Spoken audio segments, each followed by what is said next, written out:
I've heard parents say kids aren't fun, kids are annoying, kids aren't interesting. And so when I got into junior high and my dad was kind of pulling away from the family, but he's like, hey, we're going to get together more. And I'm like, why would we get together more? And he goes, well, you're just becoming fun and interesting. Welcome to the Empowering Choices podcast. My name is Joshua. I am Lucas. And I'm Erik. Eric and Lucas are licensed professional counselors, and we are starting a new mini-series called 5 Mistakes Parents Make with Teens and Tweens. I guess this is kind of our gender-neutral version, because the last mini-series we did was about, well, I guess dads and daughters. Right. So we gendered both sides of this equation. This is just much more general information. But I was looking through these notes. Thank you, Andy. Looking through these notes and thinking this would be a good topic, just because I feel like I've talked to a lot of my clients about this recently. And we have expecting the worst as our title here. Because that is the, and I hear people say this. You've reported that you've heard people say this.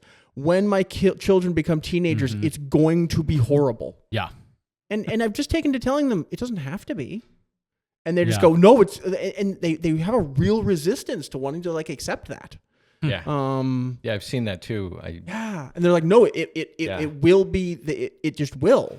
I had the parents and the child when I was doing an intake, and I had the junior hire. I think it was actually a freshman in high school. Okay, and so like 14. Yeah, I was like 14. Solidly at the beginning of this little road. And I said, what do you like to do? And he just kind of paused, and he says, well, I like spending time with my parents. And I like doing things with them and playing games with them, but I guess I can't do that anymore. Yes, I can't do that anymore. And I went, why do you guess you can't do that? Did they tell you that? He goes, no, I'm a teenager now, so I'm supposed to not like them or want to be around them. I'm really going to miss not being around them. I'm going to miss my family because Right? I'm not supposed to like them anymore. Yep. And so then, I finished with him, and then I had the family in there, and I said, well, what do you guys like to do? And they said, well, we like spending time with our kids. And I'm thinking, man, I just heard this. Right. I was going to say, have you two talked? Yeah. And then they went on and The said, answer was but no. I guess that's going to end now. And I'm like, well, did your kids say they don't want to spend time with you? Knowing the answer to that question. And already. they said, no, but he's a teenager now, so he's going to be rebellious, and he's not going to want to be with us, and he's going to go do other things, and we're just kind of dreading, what kind of, problems he's going to get into. And I went, what a terrible, self-fulfilling prophecy, right? Yeah, like, right? You're going to tell your kid they're going to do things terribly. Yep. And because you haven't talked, they're going to go do things terribly. Well, and I said, you guys realize there's no actual law that says this has to be this way, right? And they're like, Right. what? Well, it's There's probably right not? next to the law that says you can't walk a camel downtown, if there is a law. Well, here, that would be an interesting law to see. There's goofy laws on the books. There are very goofy laws on the books. But as we were talking more about that, and they're realizing, they're like, well, wait, this is just what we've heard. This is just what happens. This Right, is like what you says see on who? TV. Yeah, that's what I was going to ask. Where does this come from? Yep. Is it all cultural? Is some of it just like their own experience? Like what gets parents in that mindset that this is just going to be bad? There's a couple of different reasons for that. Yes, you had kids who rebelled.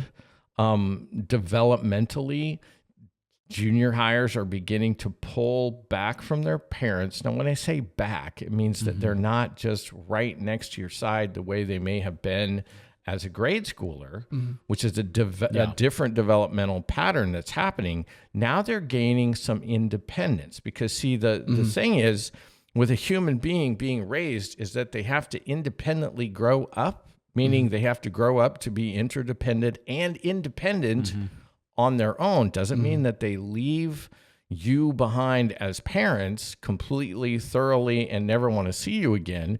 But when the baby bird grows to where it can take flight, if it doesn't take flight on its own, its parents push it out of the nest. It's a real thing in the bird world. Yeah. And that's a part of that. I mean, that's a part of that. You have to go make a way for yourself in this world in some way. And in that process, some kids have, now if they've been in really bad environments, so they've been through abuse, then you see maybe some rebellious things. Some kids have just had hard moments in life and they've gotten in with the wrong crowd, or a situation happened at home and maybe it broke some trust and it hasn't been thoroughly gone through. So they kind of got shifted towards, doing behaviors that, got them swept down the river for a little bit of time in whatever that addiction or behavior might have been. But it's not a standalone, this is what has to happen. But when you go to make a movie or a TV show, technically you're trying to make something that's going to make money, right? Mm-hmm. That's usually the intention, yeah. So it doesn't mean that the writer actually goes and does real research on the developmentalness of a human being. It means what would be a cool thing to see, and a lot of times a rebellious kid in the family brings in good ratings. Yeah. Mm-hmm. And we'll make it kind of realistic to, okay, we had 100 kids and one of them was like this, so we'll just make that the norm. Right. And that's, you have to have the understanding that that's TV. Are you saying that everything that I see on television isn't? Yes, you have to give up your belief in the Teletubbies.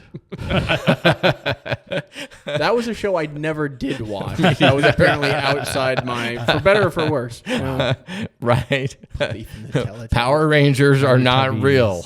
Did I get closer?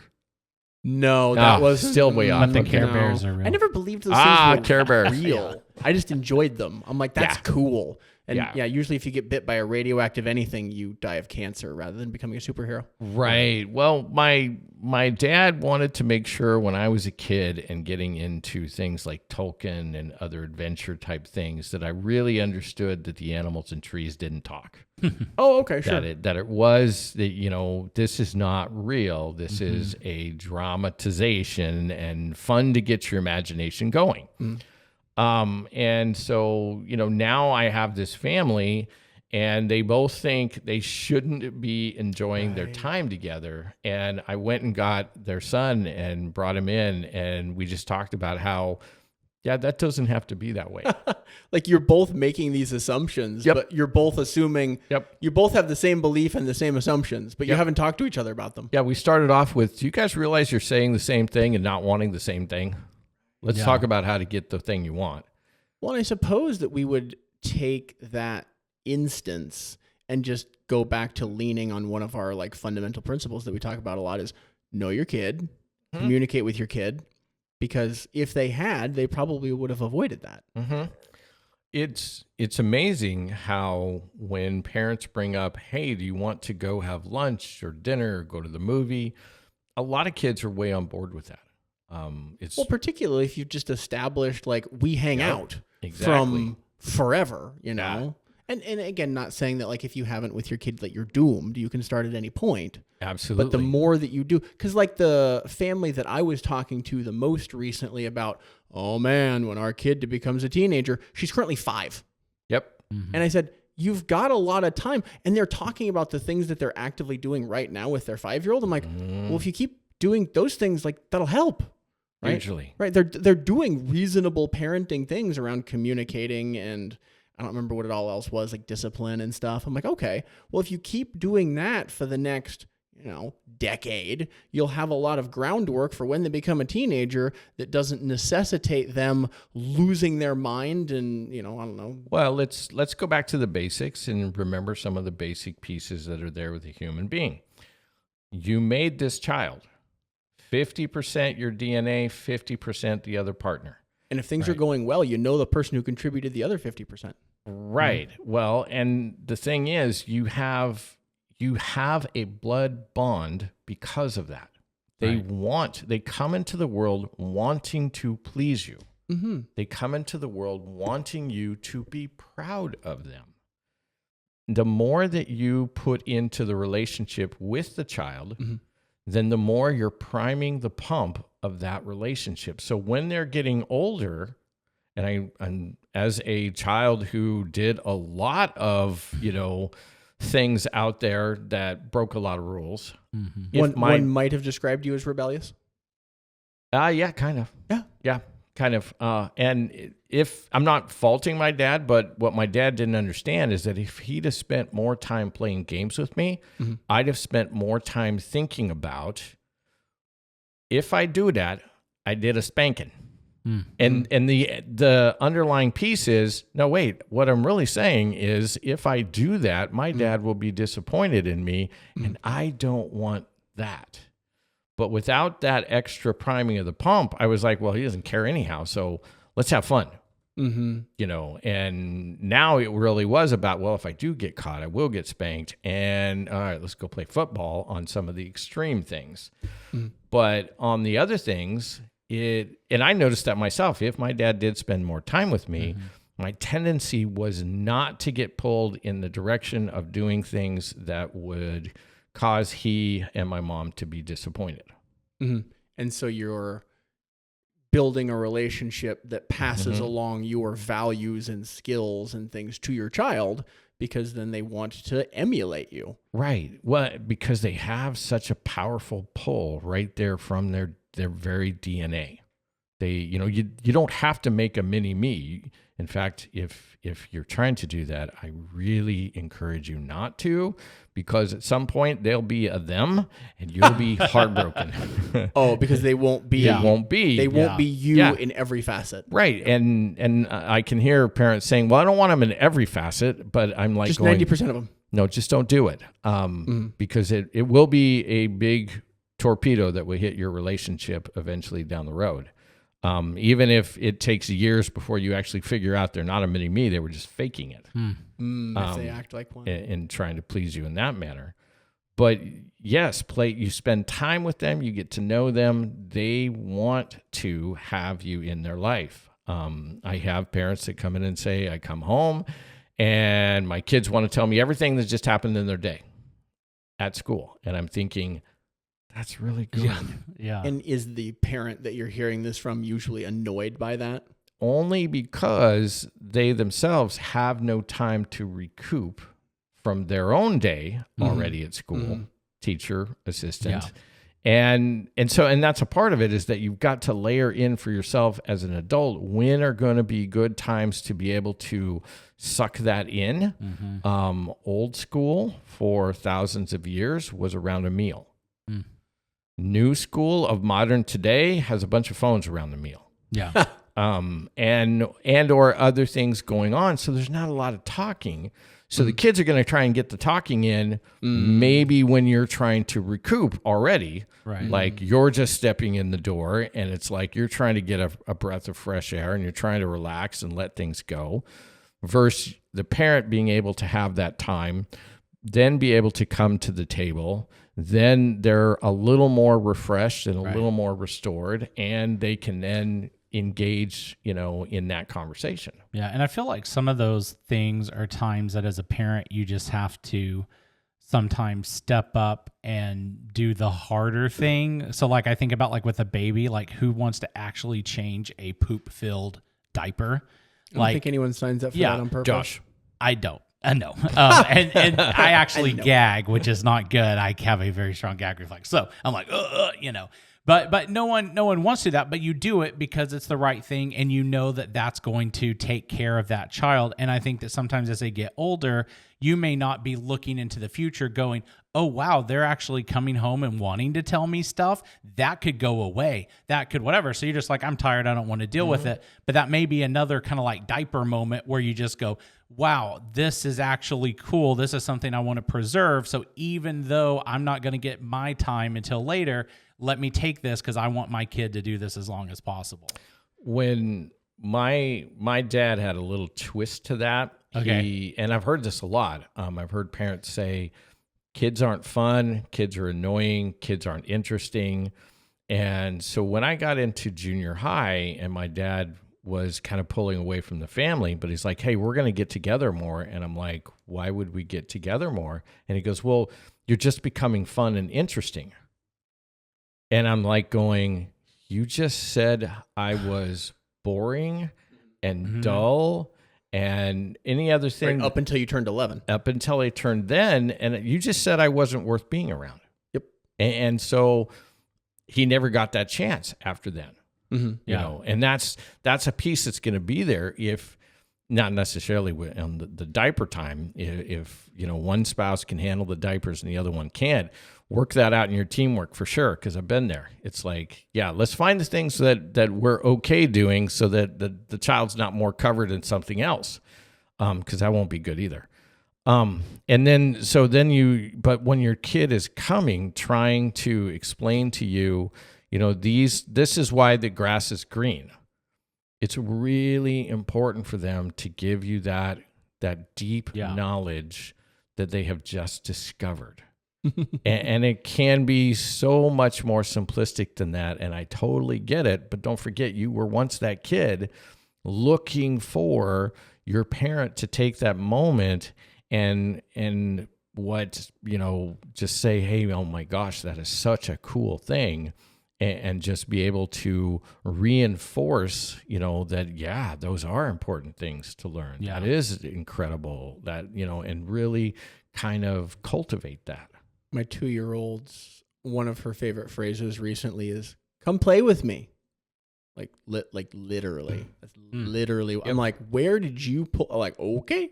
Mm-hmm. But like, if you invest now, it will pay dividends later on, as opposed to like, oh, well, we're going to wait until you're interesting. Right. Because what you're doing is for half of the kids out there or more, they're going to be done with you at that point. When they figure that out, they're done. Mm-hmm. You have such a hard chance after that. So you've got a comment here in the notes that I just wanted to expand on. And I think I figured out what you meant. But it says here that we send the message that they, meaning like the teenager, is only good if they are not doing the bad things, such as sex, drugs, and rock and roll. Oh, wait, that's not exactly what you wrote. Sex, drugs, and hanging out with the wrong crowd. And then it transitions to saying getting good grades and being with the family as they were when they were younger. Mm-hmm. And tell me expound on that. Because I don't think it's imminently clear to me. There's a lot of messages that we send kids. Hey, you're a good kid if you're not doing those types of bad behaviors that everybody in society says are bad behaviors, and we shouldn't do that because that's bad. Okay. Now, a lot of times when parents are saying that, those are behaviors that actually get them negative attention within the community or the friend group. So if I have a kid who's not doing that, well, they're a good kid. Okay. But at the same time, your good kid who's not doing those behaviors may be extorting lunch money at school, maybe pushing other kids around, maybe doing all kinds of things.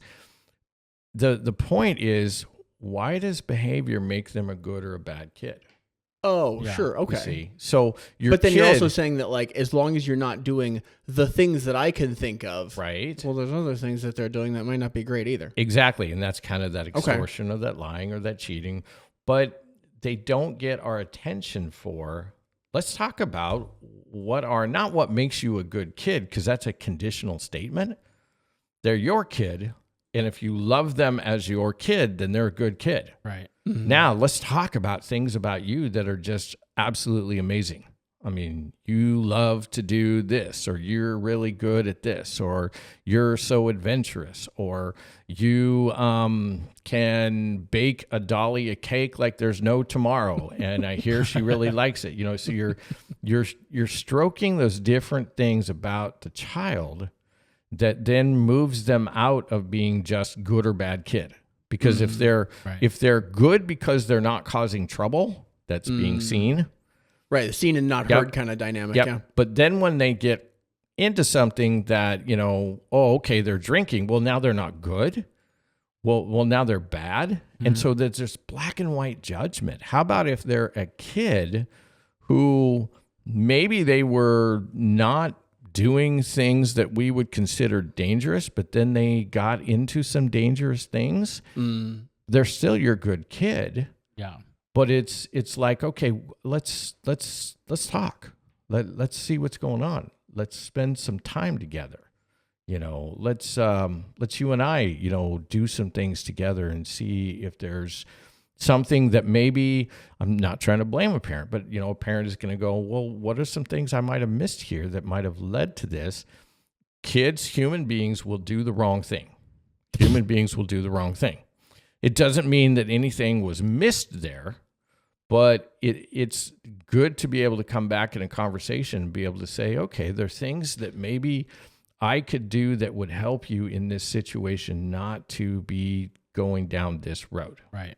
That sounds like so one of the elements of what you're saying is that talking about good kid, bad kid. Right. And then you kind of clarified with like, are those the best choices you could be making? What are some improved choices? Kind of trying to get into more detail and minutia rather than, oh yeah, like he hasn't burned anything down, so he must be fine.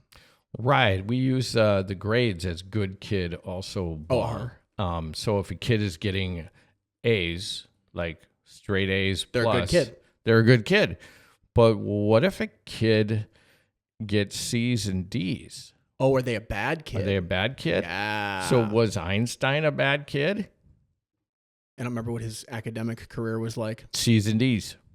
And was Napoleon a bad kid? He didn't get good grades, but he did have incredible strategies in the game of war at recess where he would organize all his classmates and that's how he refined his tactics. And that's what I'm saying is that maybe there's things about your kid that some of these bars are not going to identify, but you as a parent can come up close to them and say, okay, you're amazing. And let's talk about what I mean by that. Here's things I see. One, you're just my kid, so that makes you amazing right there. But look at these things you can do. I think I gave you some of these things, but oh my gosh, you're so much better. Alexander the Great's father, who was a great general, he looked at his son and he said, I have conquered armies, you will conquer nations. That was an incredible encouragement type prediction that he made there for his son. He had to have known him, or because I don't think history records him as being drunk and he just turned around and went, oh, you're my boy? Okay, you will conquer nations. Yeah. No, he knew he was. There's something else in the statement that you made here that I think could potentially be a different point. Is this kind of the back end of things that talks about getting good grades and being with the family the way they were when they were younger. And I think we've kind of talked about this before. It's like your child will change, and you can't expect them to be everything they were at whatever period in their life that you enjoyed them the best. Maybe you did enjoy when they were playing tea parties, and when they're 13, they don't want to do that anymore. And that doesn't make them a bad kid either. Right? They're going to change. They're not going to be the way they were when they were younger. And maybe as you said earlier, they're going to pull away from you to some extent. They're going to value their friends more than their family, at least to some extent. They're going to gain some value them independence. more than their family, or are they going to value diversifying their time? Right. Yeah, I think, and that's what I was just saying. Like they're going to have an increased value of their friends, Yeah. compared to the way it has been. right. And then does that and to use your other point, does that make them a bad kid? Of like, oh well, you're not the way you were when you were 8, so that's bad now. The way you Right. are now is bad, and well, that obviously wouldn't get you any good results. When I was a kid, I've used the analogy of, if you've seen the Indiana Jones movies, the way Sean Connery is as a dad to Indiana Jones and the way Indiana Jones is as a kid out there doing adventures, that was me and my dad. My dad was inside studying the ancients of whatever it was and learning the intricacies of whatever it was, and I was out in the neighborhood having adventures. Yeah. And I wouldn't, if he'd have made me stay inside and had made me be a part of the family more, and it's not that we didn't have family time, we did. They intentionally orchestrated it, but I needed that to be out there as long as I was handling. That's who I was. As long as I was handling myself safely and responsibly, which happened most of the time. But if I was out there doing that, then I was good to be out there doing that. And it molded some of the adventurous spirit that I've had throughout my entire life. You weren't exactly your dad, but he decided that was acceptable and allowed you to be you he allowed me to be that me that was in the making. And it's important to note, if I screwed up, and I did, when I got caught, and there were some, he would then curtail the freedom, which was important to have. So he knew me and knew that adventurous piece, but you can't be out there doing this stuff, so you're grounded for X amount of time. And that is a part of what really helped in the discipline. Well, that's a little like buying your kids cool toys so that you can take them away when they screw up. Like you had this freedom, which was great. And then when you screwed up, it was like, okay, no, it caught your attention. And that's the point of it, is to catch the child's attention and help their decision making and their cause and effect thinking to further develop as they are in an emotionally driven based thinking. Right. So excited for my 2-year-old to gain some more logical thinking. She has spent some time in timeout lately. My goodness. Yeah.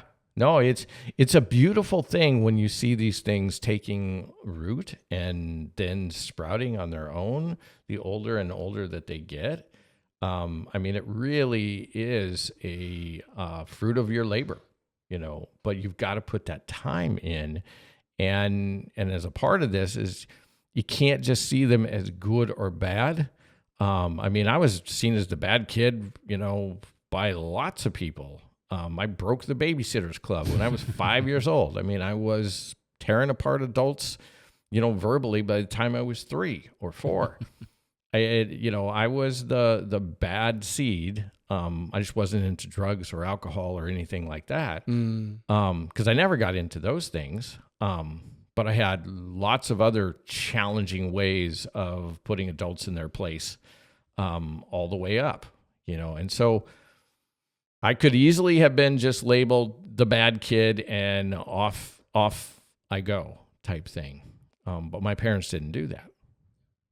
Well, it's fascinating because it just seems like so much of this kind of comes back to there's these kind of cultural expectations and things that the way we think things are. And I've always had people tell me, oh, this is how whatever is. This is the way it's going to happen. This is how it is. But the reality is really when you kind of check your own attitude and look at things, you have an opportunity as a parent to set a different path that you don't have to follow what maybe isn't even fully reality, like you were saying, is a lot of what we see on TV shows and movies that gets attention. But that doesn't mean that's how it has to be, and that doesn't mean that that's normal, and that doesn't mean that that's just what is going to be. So I think this was some very good conversation and information about that.